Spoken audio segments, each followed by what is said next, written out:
Estava começando uma série de mensagens sobre as virtudes da vida humana, né? Sobre virtudes essenciais da vida humana, sim, obviamente dentro de um quadrado, né? De uma esfera que é a teologia cristã. Então, eu estou observando a vida humana e estou vendo o que a Bíblia fala de virtudes para a vida humana, né? A gente pode tirar virtudes de diversas áreas. Aqui estou expressando a partir da teologia, a partir da Bíblia. De manhã eu falei sobre humildade como uma primeira virtude, né? Como disse, em um tempo em que a gente cada vez menos gasta tempo construindo quem somos e mais gasta tempo construindo o que fazemos, é muito perigoso da gente se perder na vida, perder propósito, perder sentido de vida, perder o prazer pela vida, porque a gente pode fazer um monte de coisa sem saber quem é. A gente pode ser muito bom na nossa profissão, a gente pode ser muito bom nas nossas aptidões e talentos, mas a gente pode fazer isso de uma forma tão pragmática que a gente se desconecta completamente daquilo que somos interiormente, daquilo que somos quando o trabalho acaba, daquilo que somos quando não tem chefe para cobrar ou quando não tem funcionário para dirigir, daquilo que somos independente da nossa atuação da sociedade. Virtudes falam sobre isso. Virtudes falam sobre as características essenciais de um indivíduo. Virtudes são formativas, formam a nossa individualidade. Por isso que é muito importante a gente, quando for perguntado, assim, quem é você? Assim, o que vem na nossa cabeça às vezes é, não, eu sou taxista, eu sou engenheiro, eu sou professor, eu sou diarista, eu sou pedreiro, eu sou dona de casa. Não, isso aí é a sua profissão. Estou falando sobre quem você é. Não, eu sou alguém que gosta de ser honesto, eu sou alguém que gosta de ser amoroso, eu sou alguém que busca felicidade para minha família. Eu sou pedreiro porque eu busco a felicidade para minha família, eu quero botar pão em casa.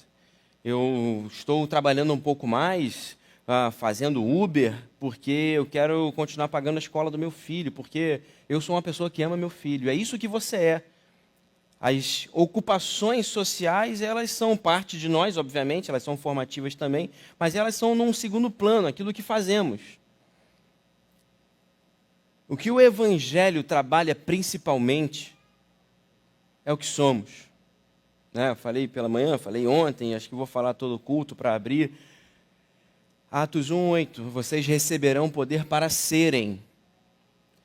O poder que recebemos de Deus, ele é um formador de indivíduos. É um poder que faz a gente ser alguém. É um poder que nos individualiza e nos valoriza como pessoas. Eu falei isso bem mais rápido de manhã, eu queria me alongar um pouco mais sobre esse assunto aqui. Não é a valência, né, ou a virtude que eu vou trabalhar hoje de noite, mas a gente precisa retomar uma consciência de como a Bíblia, desde o início do Gênesis ao Apocalipse, reafirma a dignidade humana, reafirma o valor inerente da vida humana. Eu estava conversando, não sei se foi com a Dani, não sei se foi com alguém durante essa semana, sobre como pessoas que não são cristãs produzem coisa boa também. E produzem coisa boa porque a fonte delas é a mesma que a nossa. Porque todos são criados à imagem e semelhança de Deus e pela graça comum continuam sim tendo as suas habilidades. Não é só em fonte de crente que a gente recebe coisa boa. O seu professor lá, ateu da faculdade, poxa, ele sabe muito para te ensinar também. Você não precisa se afastar dele porque ele não tem a sua fé. Fé é uma particularidade.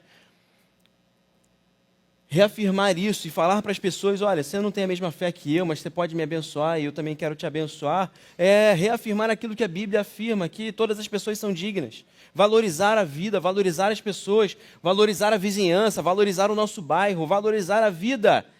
É bíblico. E não mais e nem menos cristão. Valorizar o outro é algo essencial na vida de Jesus. Mas antes de chegar lá, eu vou chegar na dignidade em algum momento. Eu vou falar sobre isso até o final do ano, então um dia a gente chega lá. Mas eu quero falar nessa noite sobre sabedoria. O papel do pensamento na vida cristã. Nós precisamos voltar a pensar, gente. Nós precisamos voltar a pensar. E nós precisamos voltar a não ter medo de pensar. Existe uma corrente anti-intelectualista que percorre, eu acho, a maior parte das igrejas, em que a gente anda muito colado numa ideia de que a gente precisa sentir Deus. De que Deus é um sentimento forte. De que o foco do cristão é estar apaixonado. O foco do crente, você é crente, verdade, quando você é apaixonado por Deus. Dificilmente você vai ver esse termo nas Escrituras, até porque paixão no mundo hebraico e no mundo grego são completamente diferentes daquilo que nós vivemos hoje. Essa paixão romântica, ela é muito tempo depois de Jesus. Essa ideia dos sentimentos aflorados, do meu corpo arrepiado, é muito mais moderna do que parece. Dentro da ideia cristã, pensar é importante. Não é à toa que quando Jesus fala sobre arrependimento, a primeira mensagem de Jesus é: arrependei-vos, pois é chegado o reino dos céus. E a ideia de arrependimento, você sabe disso, a palavra é metanoia.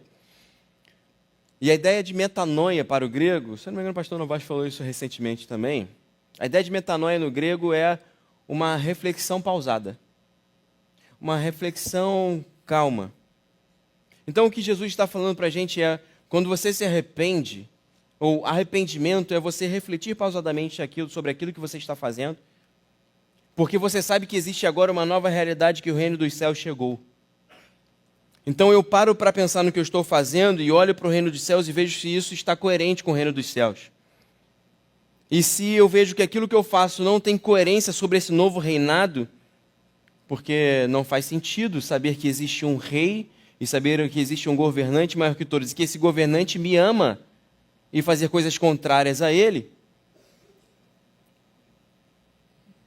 E eu comparo a minha vida aos valores desse reino e vejo, poxa, eu estou caminhando completamente contrário. E aí eu vou tomar atitudes diferentes. Isso é arrependimento. Arrependimento não é aquilo que a gente fala, não, é deixar de fazer. Deixar de fazer é muito simples, gente. Arrependimento é eu compreender que aquilo que eu estava fazendo está ao contrário do que a realidade do reino dos céus prega. Então é por uma compreensão de que existe um rei e por uma compreensão de que esse reino tem valores, tem virtudes, tem princípios, tem uma essência, que quando eu comparo e me vejo nesse reino, eu falo, olha, eu não quero fazer nada que é contrário a esse rei, não, porque esse rei me ama e eu quero reluzir a glória desse rei, e eu quero caminhar bem perto desse reino. E aí eu mudo de rota, eu tomo decisões diferentes. A gente fala sobre arrependimento como se fosse um jogo de força humana, como se fosse mais um jogo sentimental de eu querer deixar de fazer por mim mesmo, ou pelo medo de ser penalizado, pelo medo de o gafanhoto levar a minha plantação, pelo medo de eu ser castigado por Deus, pelo medo de um raio cair na minha cabeça. Então é melhor a gente parar de fazer besteira. E aí a gente tem aqueles arrependimentos pausados, né? A gente está procurando emprego, a gente vai fazer uma prova de concurso, a gente para de pecar. E a gente fica certinho ali, a gente tenta dar uma limpada na vida, a gente passa a vir domingo de manhã e de noite, a gente não vem só de noite ou só de manhã, e a gente vai no EBD, e a gente está presente, vem no culto de oração, aí passa o concurso e porta para fora. Porque a gente não compreendeu que estar no culto é, olha, existe uma comunidade de fé que eu participo e existe um Deus que me chama a servir e a ser servido nessa comunidade de fé. E nessas reuniões a palavra é pregada, há adoração e há comunhão, e ali meu coração é alimentado desse reino, e aí assim eu vou tomando decisões melhores porque eu estou mais próximo desse reino. Ninguém pensou nisso antes de ir para o culto hoje, né? Estava se arrumando lá, nossa, eu estou consciente de que eu estou indo para uma comunidade de fé. A gente vem porque a gente quer receber bênção, mas no final, se a gente parar para pensar, é exatamente isso que está acontecendo hoje. Então eu quero ler um provérbio para você. Existem diversos textos do Novo Testamento que eu vou citar aqui, mas eu quero citar um provérbio porque eu queria muito te convencer a tirar pelo menos 10, 15 minutos no dia para pensar na sua vida. E eu queria te desafiar a fazer uma coisa que é muito útil. Não sei se seu terapeuta já te pediu para fazer isso. Lembrando que eu sou teólogo e pastor, não sou terapeuta. Mas é muito interessante quando você chega no final do dia e você anota algumas atitudes. Olha, poxa, de manhã no trânsito eu abençoei o rapaz que me fechou. No trabalho, eu agradeci porque meu chefe falou para eu fazer hora extra. E eu fiquei muito feliz porque meu filho não arrumou a cama e não tinha nada pronto, porque meu marido não fez nada em casa. Eu fiquei muito feliz. É óbvio que eu falei só de coisa boa. Mas você anotar as suas atitudes. E no final do dia, você falar, Senhor, olha, essa aqui não está condizente ao teu reino. Essa aqui está contrária ao que eu acredito para mim. Olha, essa aqui eu consegui me superar. E você vai vendo que ao longo dos dias, você vai conseguindo fazer mensurações um pouco mais coerentes e conscientes de como você tem se comportado em sociedade. E você talvez se espante como existe coisa para melhorar na nossa vida. Talvez você se espante que, ao invés só da sua esposa ser a mais errada da relação, como você imaginava, ou seu marido ser o mais errado, ser o problema da sua casa, ou seu chefe ser o problema da sua vida, você vai ver que talvez você seja um baita problema a ser resolvido também. E assim a gente dá a oportunidade do Espírito Santo começar a tocar o nosso coração. Provérbios 19, verso 2. Se você ouvi pouca coisa do que eu falar, eu queria muito que você ficasse com esse texto no seu coração nessa noite. Provérbios 19, versículo 2, diz assim: Não é bom agir sem pensar. Quem se precipita acaba pecando.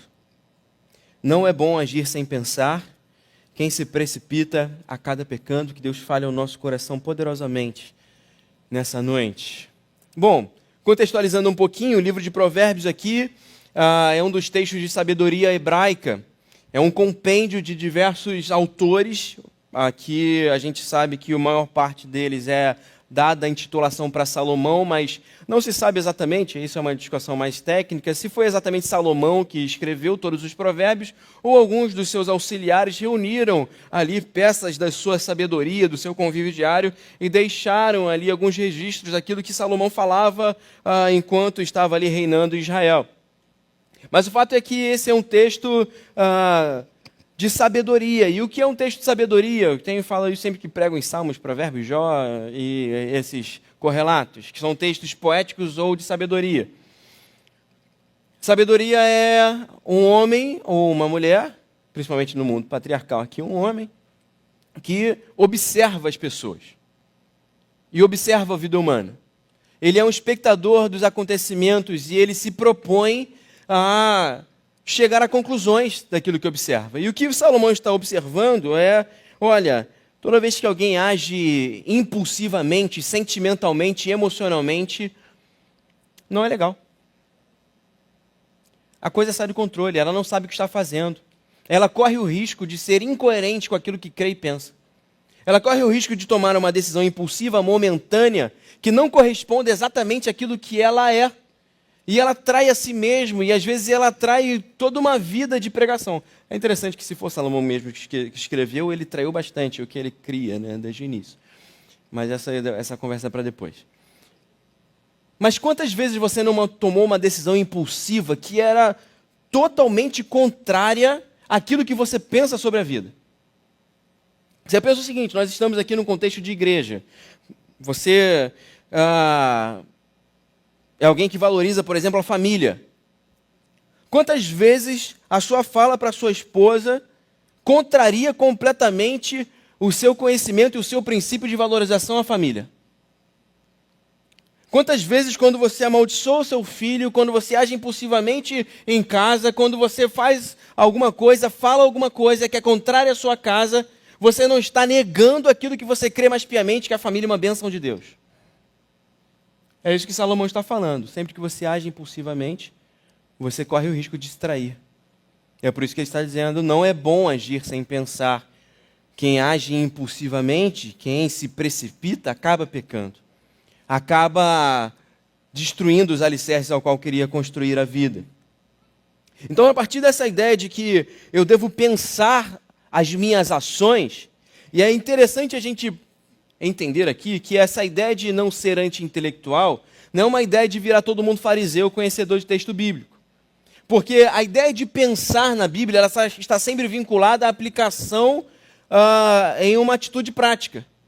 A ideia de conhecer o texto bíblico não tem a ver com ter as doutrinas mais certas e coerentes.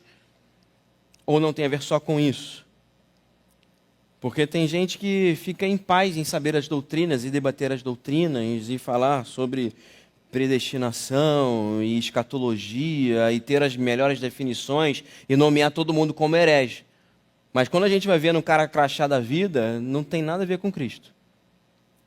Então o que a gente está falando sobre uma virtude da vida humana, o pensar, ter sabedoria, é porque toda vez que a gente pensa, a gente se dá a oportunidade de avaliar se nós estamos agindo de forma coerente com aquilo que nós cremos. Se a nossa vida realmente está caminhando atrás de Jesus como nosso alvo e como nosso guia. Então, a primeira coisa que eu queria pensar sobre esse papel da mente, o papel do pensar nas Escrituras, é sobre as ações individuais. Eu quero falar sobre as ações individuais, eu quero falar sobre a nossa forma que nós enxergamos a igreja, e eu quero falar sobre como o pensar produz uma conversão genuína. Então, em primeiro lugar, falando sobre as nossas ações individuais.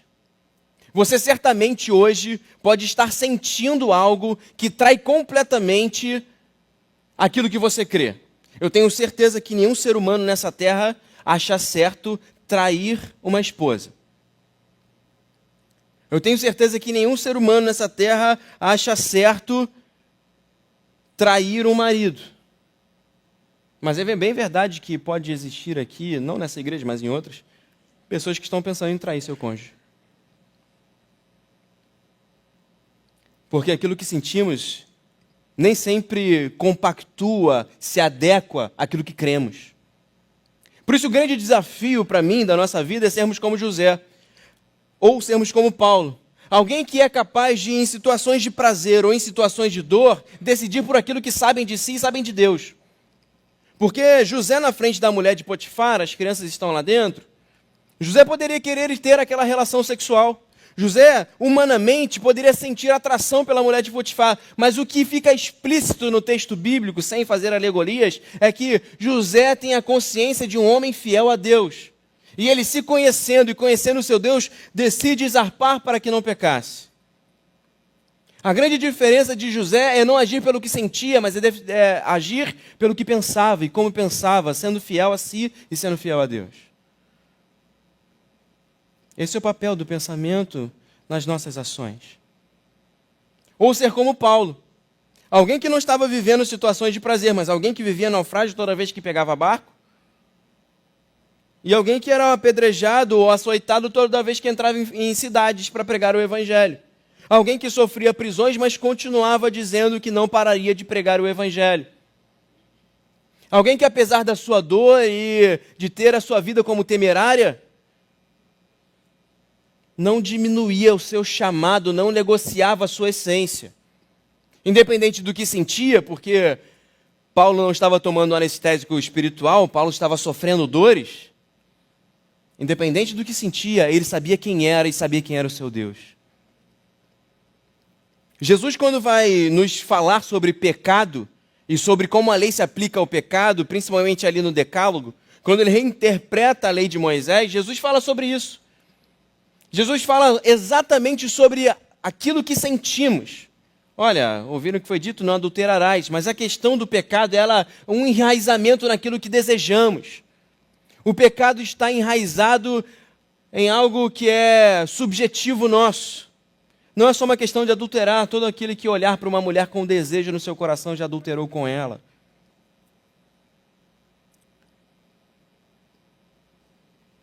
Se nós agirmos sempre por impulso, e aqui trazendo também para a fé cristã, se a sua fé depende de arrepio, você não entendeu a fé cristã ainda. Porque a fé cristã ela é muito menos arrepio e muito mais uma nova consciência. A fé cristã é muito mais olhar, e é assim que eu vou concluir, com o texto de Paulo à igreja de Corinto, olha, o evangelho para as pessoas do mundo só é loucura. Mas nós temos a mente de Cristo. Então, quando Paulo vai definir para a igreja de Corinto quem somos, Paulo fala, nós temos a mente de Cristo. O que Paulo está dizendo é, nós pensamos como Jesus. O óculos que nós usamos enxerga a vida como Jesus a enxerga. Nós paramos para pensar na vida a partir daquilo que Jesus nos ensina. E toda a nossa interpretação dos fatos passa por aquilo que ele é. E nem sempre a gente vai olhar para a vida, e nem sempre a gente vai fazer a vontade de Deus arrepiado. Você sabe que eu acho que se a gente parasse para pensar mais na fé cristã, a gente teria mais Barnabés nas igrejas. Gente que sem arrepio olha para as suas propriedades e fala assim, poxa, a gente está precisando avançar, vou vender minhas propriedades para que haja prosperidade no povo, para que haja alimento para todos.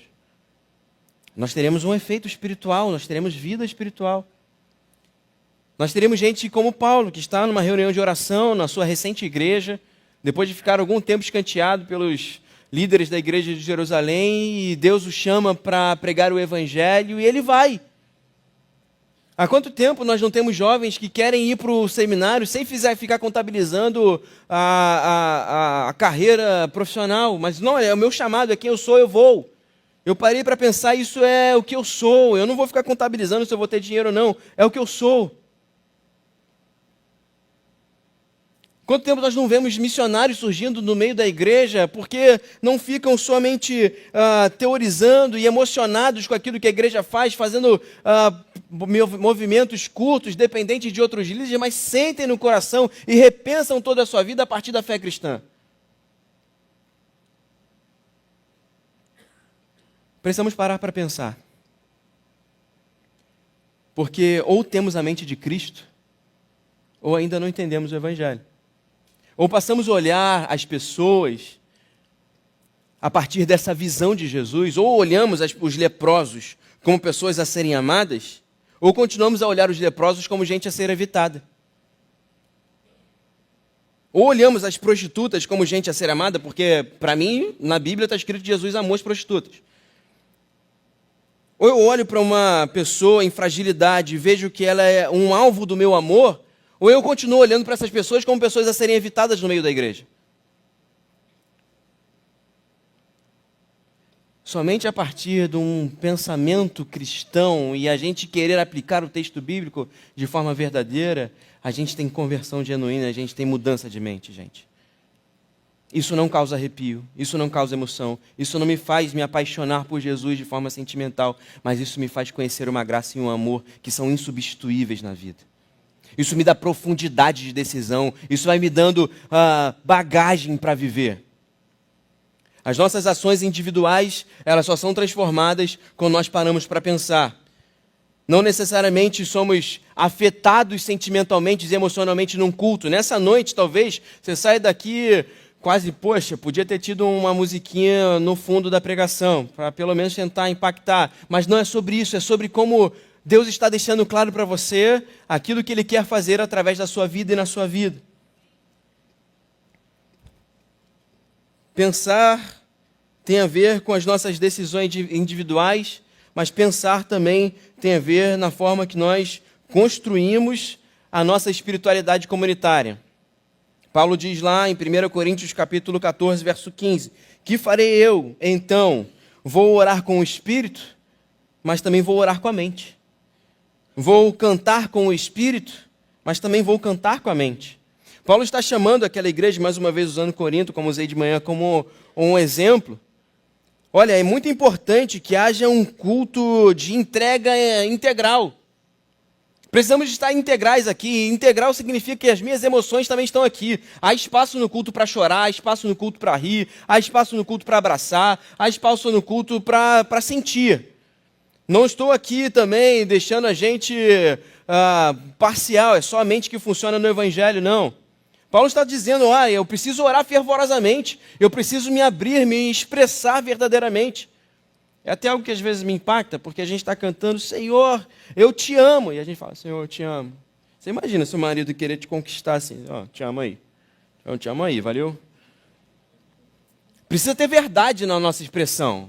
Não, a gente não precisa também se segurar. Mas não pode ser só sentimento. Você precisa saber que ama a Deus.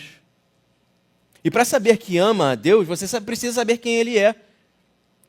E para saber quem Deus é, eu preciso conhecer o texto bíblico. Eu preciso ter pensado no texto bíblico.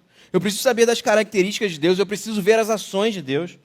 Eu preciso saber como Deus se revelou através dos tempos e como Deus continua se revelando hoje. Nós não podemos ser uma comunidade que vai começar só a apagar as luzes para as pessoas terem mais dificuldade de pensar em outras coisas. A gente não pode ser uma comunidade que só se adequa aos tempos modernos e começa a colocar aqui todos os artifícios psicológicos para as pessoas terem maior facilidade de quebrantamento emocional. E você não precisa depender disso. Você não precisa depender de uma igreja que vai ficar no fundo tocando 3 notas e vai te abalar psicologicamente, te preparar neuropsicologicamente para tomar uma decisão que às vezes você nem entendeu qual decisão. Porque eu tenho certeza que nessa noite você pode encontrar com Jesus e passar a amar Jesus porque Ele ama você. Eu tenho certeza que se você parar para pensar naquilo que a igreja tem expressado e naquilo que a igreja é essencialmente, independente das histórias tristes que fazem parte da caminhada da história da igreja cristã, há uma verdade que onde uma igreja cristã é colocada, ela abençoa os lugares, ela faz trabalhos onde o Estado não chega, ela se propõe a abençoar pessoas que não seriam abençoadas caso a igreja não estivesse ali. Com certeza você já teve o contato com pessoas que não deram bom testemunho, mas quando você viu alguém crente de verdade, aquela vida te impactou porque ela estava cheia da glória de Jesus. E quando eu paro para pensar que uma pessoa cheia de Jesus é uma pessoa que ama, é uma pessoa que tem facilidade de se relacionar, é uma pessoa que às vezes na sua simplicidade tem palavras que convencem, e eu olho para essa vida e falo assim, olha, eu quero esse Cristo, eu quero essa pessoa, eu quero esse Deus que está transformando a vida dessa mulher, eu quero esse Deus que está transformando a vida desse homem. E talvez você hoje esteja aqui por isso, porque viu alguém, conheceu alguém, ouviu uma mensagem que impactou o seu coração, contando a história de Jesus, contando a história de um homem que demonstrou amor em todo o seu pensar e agir.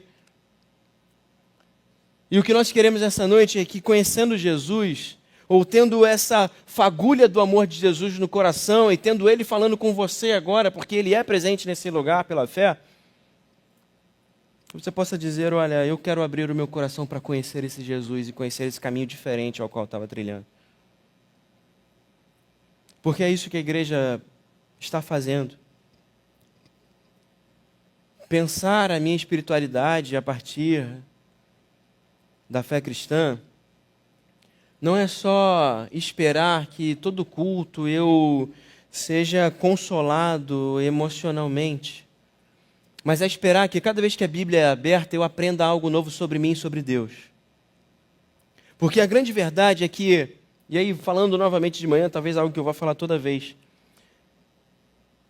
Eu sei que eu estou crescendo espiritualmente, não quando pulo mais no culto. Isso pode até acontecer, talvez você esteja mais feliz com Deus quando você cresce espiritualmente. Mas eu sei que eu estou mais feliz, que eu estou mais maduro espiritualmente, quando cada vez mais eu estou coerente com aquilo que a Bíblia diz. Eu estou cada vez mais firme com Deus. Quando cada vez mais eu olho para a Bíblia e falo, olha, essa Bíblia está falando da vida que eu vivo. Esse texto aqui de Jesus está falando de algo que eu já fiz. Esse texto aqui do samaritano, que atende alguém caído na beira da estrada, olha, isso tem a ver comigo, eu tenho feito isso, eu tenho visto pessoas na beira da estrada e eu tenho abraçado pessoas. Esse texto aqui de uma mulher que é protegida por Jesus, de um apedrejamento, tem a ver com a minha vida, eu tenho protegido pessoas das violências da vida. Olha, esse texto aqui de alguém que decide pregar o evangelho em todos os lugares e ser quase um nômade, como Paulo foi, olha, isso está falando de mim porque essa é a minha vida. Quantos aqui podem olhar para Abraão, para Isaac, para Jacó? Quantos aqui podem olhar para os pais da fé? Quantos aqui podem olhar para os discípulos e falar assim, olha, essa é a minha vida. Isso é crescimento espiritual, gente. Porque eu estou parando para pensar na minha vida e me comparando, não de uma forma inferiorizada, sabendo que são homens, e é bom que a Bíblia fala sobre o pecado de quase todos eles, são homens e mulheres sujeitos às mesmas paixões, como Tiago diz sobre Elias, o grande profeta de Israel, homens e mulheres sujeitas às mesmas paixões, mas homens e mulheres que impactaram onde estiveram, porque tiveram uma vida coerente com aquilo que criam. É por isso que Salomão está dizendo, não é bom agir sem pensar.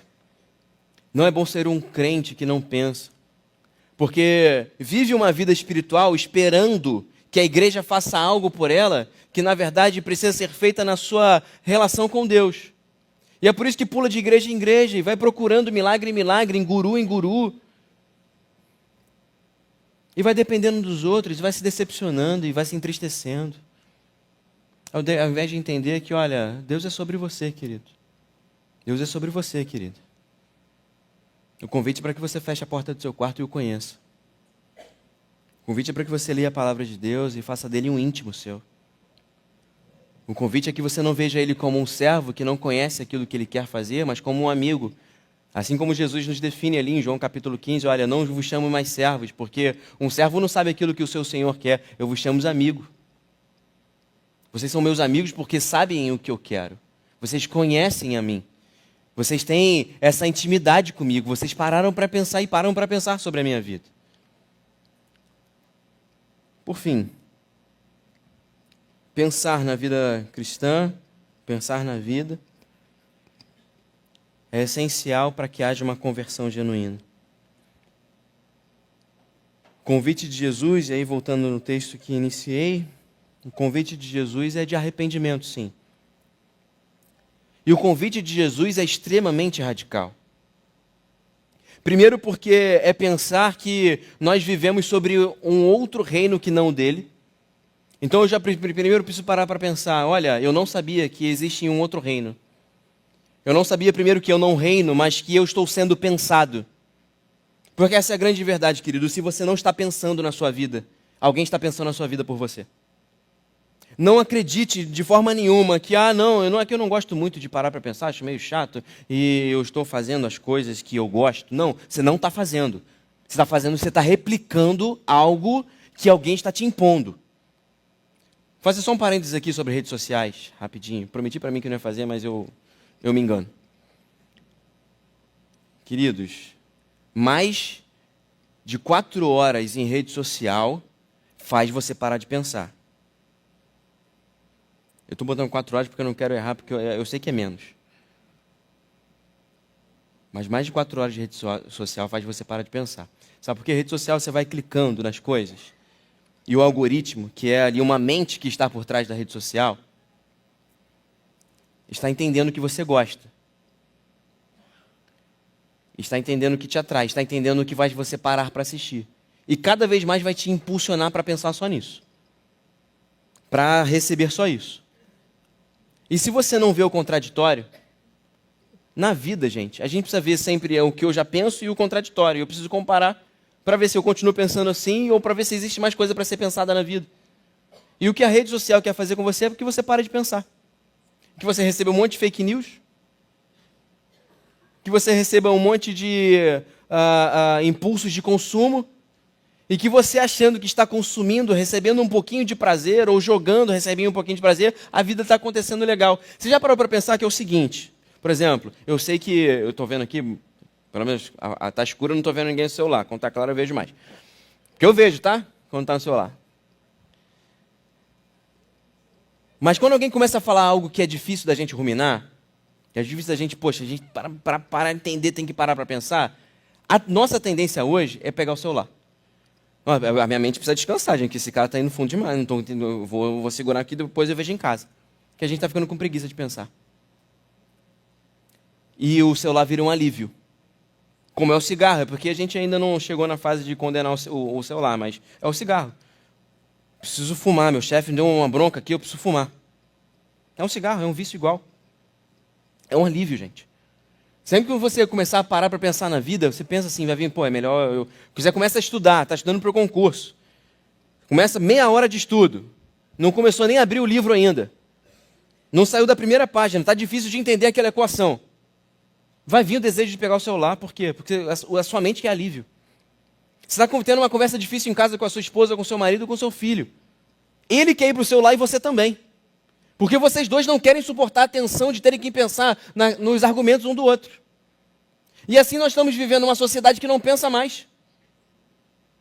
Que usa só de alívio, só de entretenimento. E aí você vai ver sua série, você vai ver o seu joguinho, você vai ver suas fake news lá, vai compartilhar um monte de áudio que não existe. Porque isso já alivia. E aí em casa fica um monte de conversa inacabada.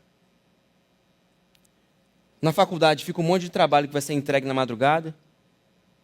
Deus está falando do seu coração, se arrependa aí. Na escola vai ficando um monte de coisa para fazer porque a gente não quer parar para pensar. Fiz um parêntese grande, mas fechando parênteses, eu estou falando sobre o reino de Deus. Mas existe um perigo, gente, da gente se acostumar a não pensar e se converter. Você talvez aí que esteja visitando a gente, o que é se converter? Quando eu falo assim, olha, nessa noite eu vou fazer um convite para você aceitar a Jesus. Eu vou te convidar nessa noite a querer conhecer mais de Jesus e a querer ter uma vida parecida com a dele. Se converter é pensar. Se converter é pensar que existe sim uma malignidade no mundo que me atinge. Que existe uma obviedade do mal no mundo e não existe uma obviedade do bem no mundo. Que a proposta do mundo, é por isso que a teologia cristã, a Bíblia dizem que o mundo jaz no maligno, que existe naturalmente os impulsos para a vingança. Os impulsos para os erros. Existem esses inputs em nós que são comuns para o ser humano. Todos nós nascemos com isso. É isso que a Bíblia diz. Todos pecamos e destituídos estávamos da glória de Deus. Todos estávamos com esses impulsos dos erros. Todos somos iguais, iguaizinhos. Mas quando Jesus olha esses erros, ele fala assim, olha, eu quero redimir esse povo, eu quero transformar esse povo. E Deus envia Jesus para pagar o preço por esses erros. E a Bíblia diz que Jesus vai àquela cruz do Calvário para pagar o erro pelos meus preços, pagar o preço pelos meus erros. E ele se entrega naquela cruz para que eu e você não fôssemos condenados pelos nossos erros, mas ele ressuscita ao terceiro dia, vencendo a morte e sendo capaz de doar agora impulsos de fé e santidade que transformam o meu coração, que transformam quem eu sou. E agora eu que ainda luto contra esses impulsos da maldade que insistem em guerrear contra mim, agora sou inundado por impulsos da santidade do Senhor. E para mim se vai se tornando óbvio, e vai se tornando natural, e vai se tornando essencial perdoar. Talvez você esteja aqui buscando um alívio para a sua vida, porque há tanto tempo você carrega mágoas da sua família, carrega mágoas das decepções que você sofreu, e o Espírito Santo vem sobre nós e te capacita a perdoar. E ao invés de você só ter esse impulso da violência, da vingança, da raiva, surge em nós um renovo, um alívio verdadeiro, consciente, de olha, Jesus me perdoou pelos meus pecados, eu também vou perdoar o meu pai que me abandonou, eu vou perdoar minha mãe que não cuidou de mim, eu vou perdoar meu marido que me traiu, eu vou perdoar as histórias que me marcaram. Olha, eu vou conhecer esse Jesus que perdoa e abençoa pessoas, eu vou conhecer e ter esse Espírito em mim que me transforma em alguém amável. É muito óbvio, muito natural da vida, é corriqueiro da vida encontrar pessoas duras demais, sabe? Gente que vive reclamando da vida, gente que não gosta de outras pessoas, gente que só espalha mentiras e maldade, gente fofoqueira pra caramba. Mas aí vem um outro reino, o reino da verdade, o reino da misericórdia e da compaixão. E eu conheço esse reino e falo, olha, esse reino me perdoou, o rei desse reino me perdoou. O reino desse reino comprou a minha vida com seu sangue. O rei desse reino é Jesus e ele me quer perto dele para que eu me torne alguém mais amável. E eu vá conhecendo as suas histórias, vivendo o seu amor revelado nas histórias bíblicas e vá me comparando nas minhas histórias. E eu sou capaz mesmo de chegar para o meu chefe que me maltrata e como ele mesmo disse, olha, amem seus inimigos, cara. Não fica nessa prisão que é o ódio. Amem seus inimigos, isso vai libertar vocês, isso vai fazer vocês reluzirem o reino da luz, isso vai fazer vocês realmente terem esse coração arrependido e convertido a um novo reino. Eu passo que, olha, agora eu vou te falar, que a justiça seja sobre a vida do meu chefe, que a partir de mim ele conheça um outro estilo de vida que abençoa outras vidas. Mas isso acontece quando a conversão vem de alguém que está pensando em Jesus e em como Ele ama a gente. Porque a coisa mais impressionante na vida cristã para mim é reconhecer que somos amados por Deus.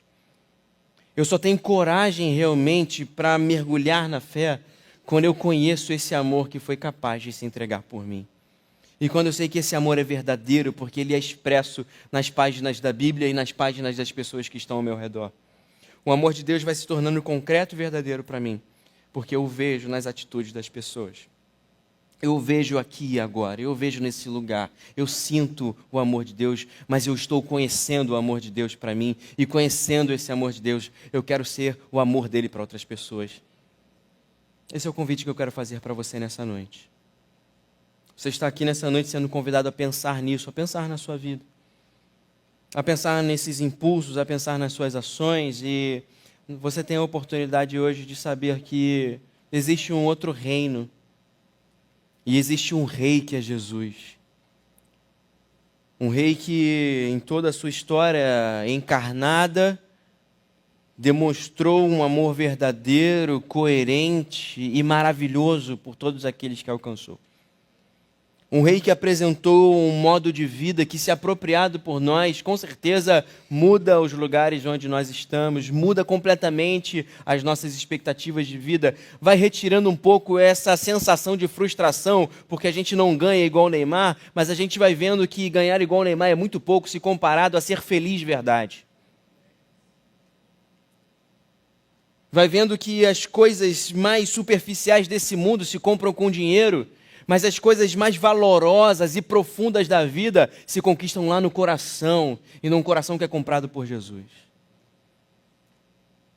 Por isso eu queria muito nessa noite falar para você, que talvez esteja aqui pela primeira vez, pela segunda vez, ou tenha acompanhado e ainda não verdadeiramente falou: sim, Senhor, eu quero te seguir, eu quero conhecer mais desse amor. Eu quero muito te convidar a tomar uma decisão, porque é isso, se converter é vendo as ações e os paradigmas e os princípios desse mundo, vendo a realidade de uma nova vida que pode existir para mim a partir do encontro com Jesus. Eu preciso tomar uma atitude, eu não posso ficar parado. Eu não posso falar assim: não, vou deixar para depois e vou continuar aqui nesse meu mundo, nesse meu reino particular. Mas eu preciso mergulhar e ser inundado por esse reino de amor, por esse reino de transformação.